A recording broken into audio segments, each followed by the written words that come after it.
السلام علیکم۔ بیان القرآن کی 5ویں قسط کے ساتھ آپ کا میزبان مشتاق احمد خان آپ کے درمیان۔ گزشتہ 2 اقساط میں ہم نے ابلیس کی سرکشی بلکہ بغاوت کے اسباب کو سمجھنے کے عمل کا آغاز کیا تھا۔ آج کی قسط میں بھی ہم ایک حصہ تھوڑا سا سورہ صاد کے حوالے سے ہم بات کریں گے۔ سورہ صاد کی آیات 72 تا 82 جو ابلیس کی اس تکرار، سرکشی، رعونت اور عدم کے بارے میں اس کے اظہار پر مبنی ہے، اور پھر ہم چلیں گے اس بات پر کہ ابلیس نے اپنے ان دعووں پر کیسے عمل درآمد کرنا شروع کیا۔ فَإِذَا سَوَّيْتُهُ وَنَفَخْتُ فِيهِ مِن رُوحِي فَقَعُوا لَهُ سَاجِدِينَ۔ یہ سورہ صاد کی جو قرآن کی 38ویں سورہ ہے، اس کی آیت نمبر 72 ہے۔ یہ رب کائنات کا ایک عزم کا اعلان ہے۔ جب تیرے رب نے فرشتوں سے کہا میں مٹی سے ایک بشر بنانے والا ہوں، پھر جب میں اسے پوری طرح بنا دوں اور اس میں اپنی روح پھونک دوں تو تم اس کے آگے سجدے میں گر جاؤ۔ دیکھیے، اس میں جو بات اس آیت مبارکہ میں سمجھنے کی ہے، مٹی کا پتلا نہیں، ایک بت نہیں، ایک ساکت و صامد اور جامد ڈھانچہ اور ہیولا نہیں۔ رب کائنات کہتے ہیں کہ میں اس کا ایک نقشہ بناؤں گا مٹی سے، گارے سے۔ اس کے لیے نہیں حکم دیا گیا کہ اس کو سجدہ کرنا۔ پھر جب میں اسے پوری طرح بنا دوں، یعنی اس کی تکمیل کر دوں، وَنَفَخْتُ فِيهِ مِن رُوحِي، اور جب میں اس میں اپنی روح نفخ کر دوں تو فَقَعُوا لَهُ سَاجِدِينَ، تم اس کو سجدہ کرنا۔ آدم کے ہیولے کو سجدہ نہیں کیا جا رہا۔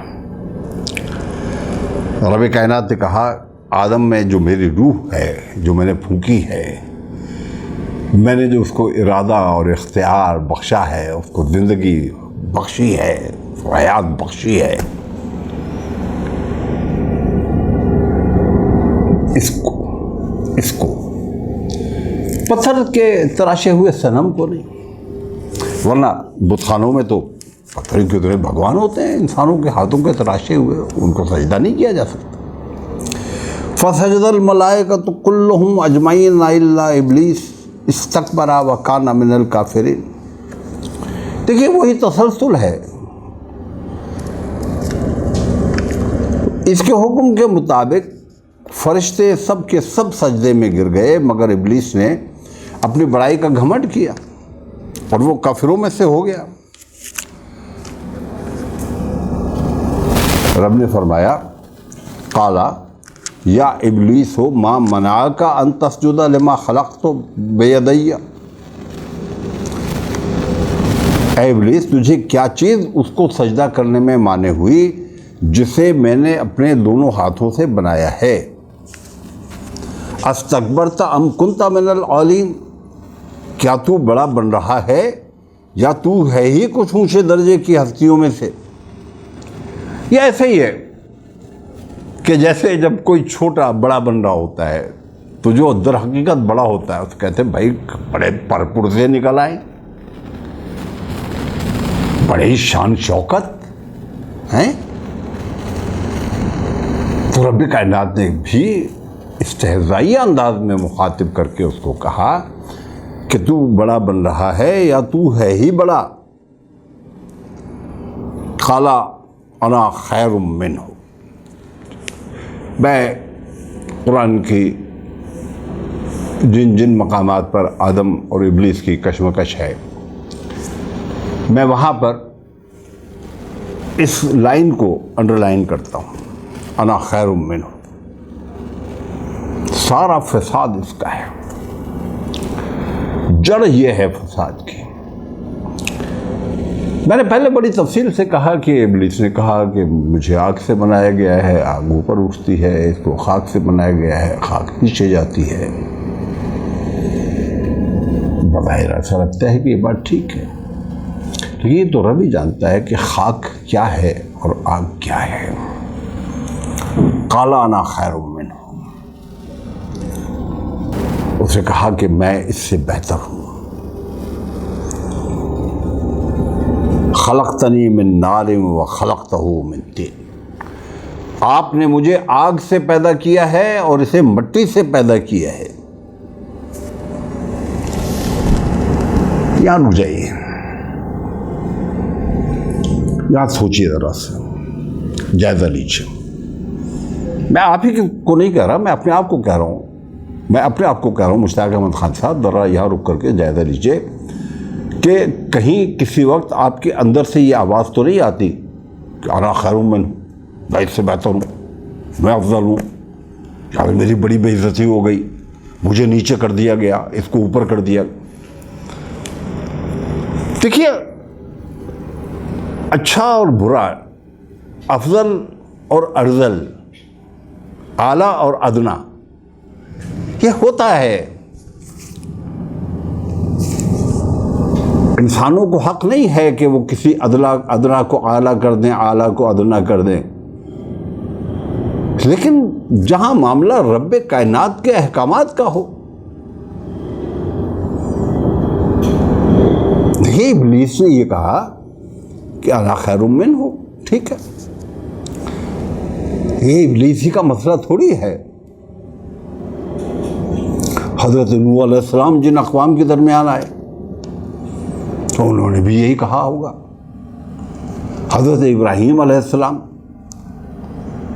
تو نمرود نے یہی کہا کہ میں تجھ سے بہتر ہوں، میں مملکت کا بادشاہ ہوں۔ موسیٰ علیہ السلام کے مقابلے میں فرعون کا دعویٰ یہی تھا، ارے کمال ہے بھائی، تم آ گئے ہو میری مملکت پہ قبضہ کرنے، انا خیر منہ۔ اب کہیں خلقتنی من نار و خلقتہ من طین کا معاملہ ہو، اور کہیں یہ ہو کہ ہم اعلیٰ نسل سے ہیں، تم ادنا نسل سے ہو، یہ بھی تو ابلیسیت ہے۔ اسی لیے تو آقا و مولانا حضرت محمد مصطفیٰ احمد مجتبیٰ صلی اللہ علیہ وسلم، میرے ماں باپ آپ پہ قربان، آپ نے فرمایا کسی عربی کو کسی عجمی پر، کسی عجمی کو کسی عربی پر، کسی گورے کو کسی کالے پر، کسی کالے کو کسی گورے پر کوئی فضیلت نہیں ہے،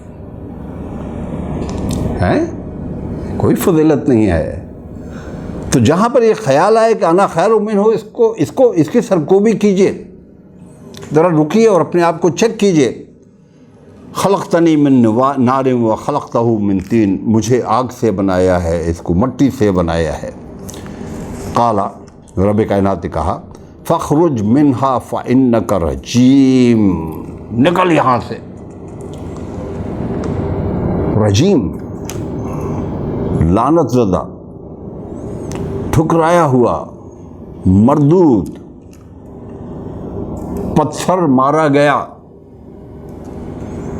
وَإِنَّ عَلَيْكَ لَعْنَتِي إِلَىٰ يَوْمِ الدِّينِ، تیرے اوپر یوم جزا تک میری لعنت ہے۔ جس دن تمام انسان اکٹھا کیے جائیں گے، ان کے درمیان فیصلے کیے جائیں گے، ان کے نامہ اعمال دائیں اور بائیں ہاتھ میں دھرے جائیں گے، اس وقت تک تیرے اوپر میری لعنت۔ کس کی لعنت؟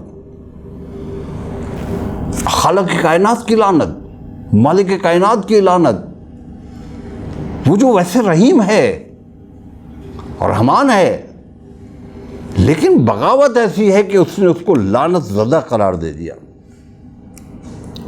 قال رب فانظرنی الی یوم یبعثون، اس نے مہلت طلب کی، مجھے مہلت دے دیجئے جب یہ لوگ دوبارہ اٹھائے جائیں گے۔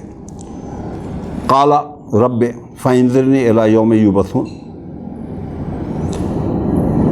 اچھا تجھے اس روز تک کے لیے مہلت ہے۔ قال فانک من المنظرین، جس وقت تک کے لیے ہم نے ان کو مہلت عمل دی ہے تجھے بھی مہلت عمل دے دیتے ہیں۔ الی یوم الوقت المعلوم، جس وقت کا علم صرف مجھے ہے. اچھا تجھے اس روز تک کی مہلت ہے جس کا وقت مجھے معلوم ہے. قال فبعزتک لأغوینہم اجمعین الا عبادک منہم المخلصین. اسے کہا تیری عزت کی قسم. کیا کہتا ہے ابلیس؟ تیری عزت کی قسم. رب العزت کو مخاطب کر کے کہتا ہے دیکھ، اچھا اب اس کو میں سمجھتا ہوں اپنی زبان میں، اپنے انداز میں. دیکھیے ابلیس نے اب اس پورے منظرنامے میں کہیں رب کائنات کی ذات کے بارے میں کوئی گستاخی نہیں کی. تو مجھے لگتا ہے میرا جتنا قرآن کا فہم ہے اور جتنا مطالعہ ہے، وہ صرف ایک شکایت کرتا رہا کہ نہیں یہ آدم نہیں بس یہ نہیں. ویسے قال فبعزتک، آپ تو عزت والے ہیں، آپ کی عزت کی قسم، لأغوینہم اجمعین، انہیں تو میں گھیر کے دکھاؤں گا. اور اسے جیسے میں سمجھتا ہوں میرا عمل اس کے کہیں برعکس ہو اور کوئی رب کائنات کے احکامات کی خلاف ورزی میں جانتا ہوں مجھ سے ہوتی ہیں، میں اللہ اعلان اپنے رب سے معافی کا طلبگار ہوں. لیکن جب میں اس آیت کو دیکھتا ہوں لأغوینہم اجمعین، تو یہ تو ابلیس کا چیلنج ہے.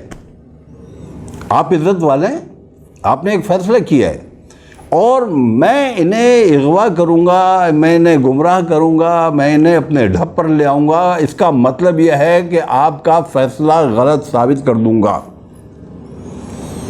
تو جب میں گناہ کرتا ہوں، جب میں استکبار کرتا ہوں، جب میں اللہ کے احکامات کا مذاق اڑاتا ہوں، جب میں اللہ کے حرام کو حلال کرتا ہوں، جب میں زمین پر اللہ کے سوا دوسروں کی بندگی کرتا ہوں یا دوسرے نظام ہائے زندگی کو نافذ کرتا ہوں، ان کی کوششیں کرتا ہوں، ان کے لیے جنگیں لڑتا ہوں، تو میں کر کیا رہا ہوتا ہوں؟ میں تو ابلیس کے دعوے کا سپاہی بن جاتا ہوں نا. اسی لیے کہا جاتا ہے کہ دنیا میں حزب دو ہیں، حزب اللہ اور حزب الشیطان. اللہ کا گروہ ہے، شیطان کا گروہ ہے. اللہ کا لشکر ہے، شیطان کا لشکر ہے. سو جہاں جہاں میں اللہ کے لشکر سے ہٹتا ہوں، میں دراصل اس وقت اتنی دیر کے لیے شیطان کے لشکر کا حصہ بن جاتا ہوں. الا عبادک منہم المخلصین، سوائے ان کے جن کو تو نے اپنے لیے خالص کر لیا ہے. پھر وہی بات آ گئی، ابلیس نے کہا تھا کہ ان میں سے تو بہت کم لوگوں کو شکر گزار پائے گا، اور جو شکر گزار ہوں گے ان پہ میرا بس نہیں چلے گا. یہاں بھی ابلیس ایک اعتراف کر رہا ہے کہ جو تیرے خالص بندے ہوں گے، جو تیرے ساتھ جڑے ہوئے ہوں گے، جنہیں زندگی گزارنے کا وہ سلیقہ آ گیا ہوگا، کہ جن کے روز و شب تیرے بتائے ہوئے سانچے میں ڈھل گئے ہوں گے، ان کے سوا سب کو گھیر لوں گا. تو اگر شیطان کے پھندے میں پھنسنے سے بچنا ہے تو ہمیں کرنا کیا ہے؟ اس کے خوشنما پھندوں میں پھنسنے کے بجائے رب کائنات کے بتائے گئے طریقے کے مطابق اپنی زندگی گزاریں. قال فالحق والحق اقول، فرمایا تو حق یہ ہے اور میں حق ہی کہا کرتا ہوں، جو رب کائنات کا قول ہے. قال فالحق والحق اقول لأملأن جہنم منک وممن تبعک منہم اجمعین، میں جہنم کو تجھ سے اور ان سب لوگوں سے بھر دوں گا جو انسانوں میں سے تیری پیروی کریں گے. یہ سزا کا اعلان ہے، یہ تو ہو کے رہنا ہے. ایسا نہیں ہے کہ رب کائنات کا بتایا گیا طریقہ مسترد کر دیا جائے، انکار کر دیا جائے، اور اس کے بعد میں کسی بھی قسم کی کوئی سزا نہ ملے. اسی تسلسل میں ہم سورہ طٰہٰ کی، جو قرآن کی 20ویں سورہ ہے، چند آیات پر بھی نظر ڈالتے ہیں۔ ان آیات میں نہ صرف یہ ہے کہ ابلیس کے سجدے سے انکار کے حوالے سے رب کائنات ہمیں بتاتے ہیں کیا معاملہ درپیش آیا تھا، بلکہ یہ بھی کہ جب ابلیس کی سرکشی سامنے آئی تو رب کائنات نے آدم علیہ السلام کو نصیحت کی۔ وہ نصیحت کیا ہے؟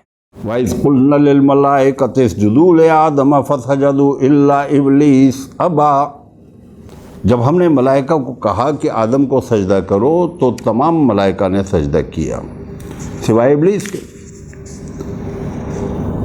ابا، اس نے استکبار کیا، انکار کیا، گمراہی کا راستہ اختیار کیا۔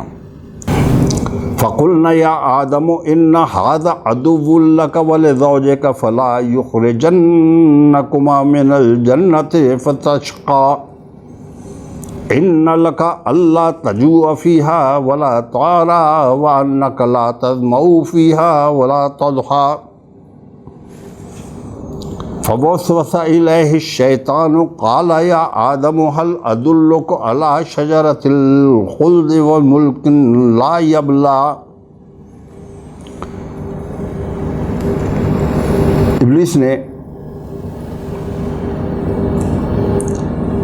آدم علیہ السلام کو نہ صرف یہ کہ سجدے سے انکار کیا،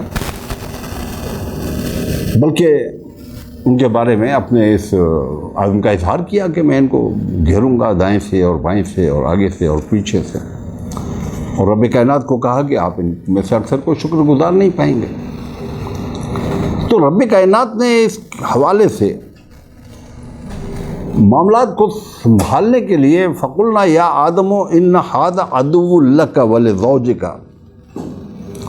اے آدم یاد رکھنا یہ ابلیس تمہارا اور تمہاری اہلیہ کا دشمن ہے، ایسا نہ ہو کہ یہ تمہیں جنت سے نکلوا دے اور تم مصیبت میں پڑ جاؤ۔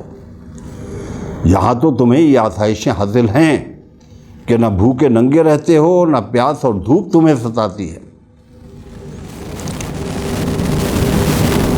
لیکن ہوا کیا؟ شیطان نے ان کو پھسلا لیا۔ فوسوس الیہ الشیطان قال یا آدم هل ادلک علی شجرۃ الخلد وملک لا یبلی۔ آدم، میں تمہیں بتاؤں وہ درخت جس سے تمہیں روکا گیا ہے دراصل لازوال زندگی کا سرچشمہ ہے۔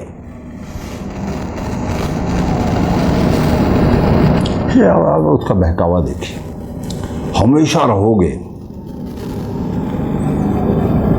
یہ ہمیشہ رہنے، نام نشان قائم رکھنے کی ہوس ہی انسان کو ایسے ایسے عذاب میں مبتلا کرتی ہے، ایسے ایسے کام اس سے کراتی ہے کہ جو عام حالات میں کرنے کے بارے میں وہ سوچتا بھی نہیں ہے۔ وہ آدم کے بارے میں ابلیس نے بھی یہی رویہ اختیار کیا کہ آدم دیکھو تم اس درخت کو ہاتھ تو لگا لو، تمہیں روکا اس لیے گیا ہے کہ تمہاری زندگی دراصل محدود ہے، 60 سال، 70 سال، 80 سال، 90 سال، 100 سال، 200 سال، 500 سال، 900 سال، 1000 سال، لیکن ہم جنات تو ہمیشہ زندہ رہتے ہیں، بڑی طویل عمریں پاتے ہیں۔ ملائکہ کو تو موت ہے ہی نہیں۔ تو اگر تم اس درخت کو چھو لو، نتیجہ کیا نکلے گا؟ لازوال زندگی، ابدی زندگی اور لازوال سلطنت۔ ہوا کیا؟ فَأَكَلَا مِنْهَا فَبَدَتْ لَهُمَا سَوْآتُهُمَا وَطَفِقَا يَقْصِفَانِ عَلَيْهِمَا مِنْ وَرَقِ الْجَنَّةِ وَعَصَىٰ آدَمُ رَبَّهُ فَغَوَىٰ۔ آخرکار دونوں میاں بیوی اس درخت کا پھل کھا گئے۔ نتیجہ یہ ہوا کہ فوراً ہی ان کے سطر ایک دوسرے کے آگے کھل گئے اور لگے دونوں اپنے آپ کو جنت کے پتوں سے ڈھانپنے۔ یعنی اس وقت رب کائنات نے کوئی ایسا انتظام کیا تھا کہ جس کے نتیجے میں انسان کو کوئی جنتی پوشاک دی گئی تھی، خلعت دی گئی تھی کہہ لیجیے، اور اسے اپنی سطر پوشی کے لیے اس دنیاوی ساز و سامان کی ضرورت نہیں تھی۔ لیکن جب نافرمانی کی تو لگے دونوں اپنے آپ کو جنت کے پتوں سے ڈھانکنے۔ آدم نے اپنے رب کی نافرمانی کی، وَعَصَىٰ آدَمُ رَبَّهُ فَغَوَىٰ، اور نتیجہ یہ نکلا کہ وہ راہ راست سے بھٹک گیا۔ ثم اجتباہ ربہ فتاب علیہ وہدی، پھر اس کے رب نے اسے برگزیدہ کیا اور اس کی توبہ قبول کر لی اور اسے ہدایت بخشی۔ قال اہبطا منہا جمیعا بعضکم لبعض عدو فإما یأتینکم منی ھدی فمن تبع ھدایا فلا یضل ولا یشقی۔ اور فرمایا، اچھا دیکھیے اب ہو یہ گیا کہ آدم نے نافرمانی کی، ان کو ایک سزا دے دی گئی۔ یہاں صرف اتنا ذکر ہے کہ ان سے جنت کی پوشاک چھین لی گئی، ان کا احساس ہوا کہ ہمارے ساتھ کچھ غلط معاملہ ہو گیا ہے۔ انہوں نے رب کائنات سے توبہ کی۔ قرآن میں ایک اور مقام پر اس توبہ کا مکمل مذکور ہے کہ کن الفاظ کے ساتھ یہ توبہ کی گئی، ہم آگے چل کر کے اس پر انشاءاللہ بات کریں گے۔ ہم یہاں پر یہ بات کر رہے ہیں کہ یہ ہم سورہ طٰہٰ جو قرآن کی 20ویں سورہ ہے اس کی 122ویں آیات پر ہم بات کر رہے ہیں۔ فتاب علیہ وہدی، رب کائنات نے ان کی توبہ قبول کی، انہیں ہدایت دی۔ قال اہبطا منہا جمیعا بعضکم لبعض عدو۔ اب وہ مرحلہ آیا کہ جس آزمائش کے بعد آدم و حوا کو اس زمین پر اتارا گیا۔ دیکھیں بہت ہی ابتدا میں ہم یہ بات آپ سے کر چکے ہیں کہ آدم و حوا کو اور پھر ان کی اولاد کو جنتوں کے لیے نہیں بنایا گیا تھا، زمین کے لیے بنایا گیا تھا۔ وہ اس سے پہلے جو جنت میں بھیجے گئے وہ بھی ایک آزمائش تھی، اور وہاں سے نکالے گئے یہ بھی ایک آزمائش ہے۔ یاتینکم منی ھدی فمن تبع ھدایا فلا یضل ولا یشقی، یہاں سے اتر جاؤ، تم ایک دوسرے کے دشمن رہو گے۔ اب اگر میری طرف سے تمہیں کوئی ہدایت پہنچے تو جو کوئی میری اس ہدایت کی پیروی کرے گا وہ نہ بھٹکے گا نہ بدبختی میں مبتلا ہوگا۔ تو لائے عمل کیا ہونا چاہیے؟ لائے عمل تو یہ ہونا چاہیے کہ انسان رب کائنات کے بتائے ہوئے طریقے کو ترک نہ کرے۔ ہم تھوڑی سی بات اور کر لیتے ہیں اور پھر آج کی گفتگو کو ہم سمیٹتے ہیں۔ ہم سورہ بقرہ جو قرآن کی دوسری سورہ ہے اس کی آیت 35 تا 39 پر ہم رجوع کرتے ہیں۔ وَقُلْنَا يَا آدَمُ اسْكُنْ أَنْتَ وَزَوْجُكَ الْجَنَّةَ وَكُلَا مِنْهَا رَغَدًا حَيْثُ شِئْتُمَا وَلَا تَقْرَبَا هَٰذِهِ الشَّجَرَةَ فَتَكُونَا مِنَ الظَّالِمِينَ۔ پھر ہم نے آدم سے کہا کہ تم اور تمہاری بیوی دونوں جنت میں رہو اور یہاں بفراغت جو چاہو کھاؤ۔ وَلَا تَقْرَبَا هَٰذِهِ الشَّجَرَةَ، خبردار اس درخت کی طرف نہ جانا، فَتَكُونَا مِنَ الظَّالِمِينَ، ورنہ ظلم کرنے والوں میں شمار ہو جاؤ گے۔ اچھا اب دیکھیے میں آپ سے یہ عرض کروں کہ یہ گفتگو لایانی ہے کہ وہ سیب کا درخت ہے، وہ انگور کی بیل تھی، یا وہ جیسے ہمارے ہاں مشہور ہے کہ وہ دانہ گندم تھا، وہ جو کچھ بھی تھا۔ میں یوں بات سمجھتا ہوں اور یوں سمجھانا چاہتا ہوں کہ وہ ایک پلر ہے، ایک ٹونڈ مونڈ پیڑ ہے، یا ایک سرسبز و شاداب درخت ہے۔ رب نے کہا اس کو مت چھونا۔ اب اہمیت یہ نہیں ہے کہ یہ کیا ہے، یہ اسٹرکچر کیا ہے، کیسا ہے، یہ میٹلک ہے، ووڈن ہے، کاغذ کا بنا ہوا ہے، کیا ہے، نہیں یہ نہیں ہے۔ رب نے کہا کہ نہیں، یہ آؤٹ آف باؤنڈ ہے، بس تمہیں اس کی طرف نہیں جانا ہے، کچھ بھی ہو مجھے اس کی طرف نہیں جانا ہے۔ شیطان کرتا کیا ہے؟ فَأَزَلَّهُمَ الشَّيْطَانُ عَنْهَا، وہ کہتا ہی ہے کہ یہ آؤٹ آف باؤنڈ، اسی لیے اس میں مزے بہت ہیں۔ آدم تجھے پتہ ہی نہیں ہے، جیسے ہی تو اس درخت کو ہاتھ لگائے گا ہمیشگی کی جنت، ہمیشگی کی زندگی، ہمیشگی کی سلطنت۔ فَأَزَلَّهُمَ الشَّيْطَانُ عَنْهَا، شیطان نے ان کو ترغیب دی۔ فَأَخْرَجَهُمَا مِمَّا كَانَا فِيهِ، انہیں وہاں سے نکلوا کے چھوڑا۔ وَقُلْنَا اهْبِطُوا بَعْضُكُمْ لِبَعْضٍ عَدُوٌّ وَلَكُمْ فِي الْأَرْضِ مُسْتَقَرٌّ وَمَتَاعٌ إِلَىٰ حِينٍ۔ ہم نے کہا کہ چلو تم نکلو یہاں سے، تم ہمیشہ کے لیے ایک دوسرے کے دشمن ہو، اب تمہیں ایک خاص وقت تک زمین میں ٹھہرنا ہے، وہیں گزر بسر کرنا ہے۔ فَتَلَقَّىٰ آدَمُ مِن رَّبِّهِ كَلِمَاتٍ فَتَابَ عَلَيْهِ إِنَّهُ هُوَ التَّوَّابُ الرَّحِيمُ۔ لیکن آدم، بس اب ذرا سا اس پہ کنسنٹریٹ کر لیں اور پھر ہم اپنی بات سمیٹیں۔ آدم نے اپنی اس نافرمانی اور اپنی اس غلطی کے بعد میں رب کائنات سے رخ نہیں پھیرا۔ فرق کیا ہے؟ ابلیس نے کہا میں اچھا ہوں، میں بڑا ہوں، میں بہتر ہوں۔ رب نے کہا کہ نہیں، تجھے سزا ہے، تو اس نے کہا اچھا میں اس کو بھی بہکاؤں گا۔ آدم نے کیا کہا؟ آدم نے کہا ربنا ظلمنا انفسنا۔ آدم نے یہ نہیں کہا کہ اے رب کائنات آپ نے اسے کہاں میرے پیچھے لگا دیا ہے۔ ظلمنا انفسنا وَقُلْنَا اهْبِطُوا بَعْضُكُمْ لِبَعْضٍ عَدُوٌّ وَلَكُمْ فِي الْأَرْضِ مُسْتَقَرٌّ وَمَتَاعٌ إِلَىٰ حِينٍ فَتَلَقَّىٰ آدَمُ مِن رَّبِّهِ كَلِمَاتٍ فَتَابَ عَلَيْهِ إِنَّهُ هُوَ التَّوَّابُ الرَّحِيمُ۔ قُلْنَا اهْبِطُوا مِنْهَا جَمِيعًا، نکلو یہاں سے۔ توبہ قبول کرنے کے بعد آدم کی توبہ قبول کر لی گئی۔ فَإِمَّا يَأْتِيَنَّكُم مِّنِّي هُدًى فَمَن تَبِعَ هُدَايَ فَلَا خَوْفٌ عَلَيْهِمْ وَلَا هُمْ يَحْزَنُونَ۔ دیکھیے پوری زندگی کا لائے عمل ہے۔ آدم ہوا بھیج دیے گئے زمین پر، ایک جملہ رب کائنات کہتے ہیں فَإِمَّا يَأْتِيَنَّكُم مِّنِّي هُدًى، میری طرف سے تمہیں مسلسل ہدایت ملتی رہے گی، فَلَا خَوْفٌ عَلَيْهِمْ وَلَا هُمْ يَحْزَنُونَ، نہ تمہیں کوئی حزن ہوگا نہ ملال ہوگا۔ آج تک ہدایت جاری ہے۔ 1,24,000 انبیاء کرام علیہم السلام نے اسی ہدایت کے لیے بھیجے، اسی یاد دہانی کے لیے، اسی تلقین کے لیے، اور اس کے بعد بھی یہ بندوبست کیا ہے کہ آج تک نسل انسانی حضرت آدم علیہ السلام کی اولاد حضرت محمد مصطفیٰ احمد مجتبیٰ صلی اللہ علیہ وسلم کی تعلیمات کو دہراتی چلی جا رہی ہے۔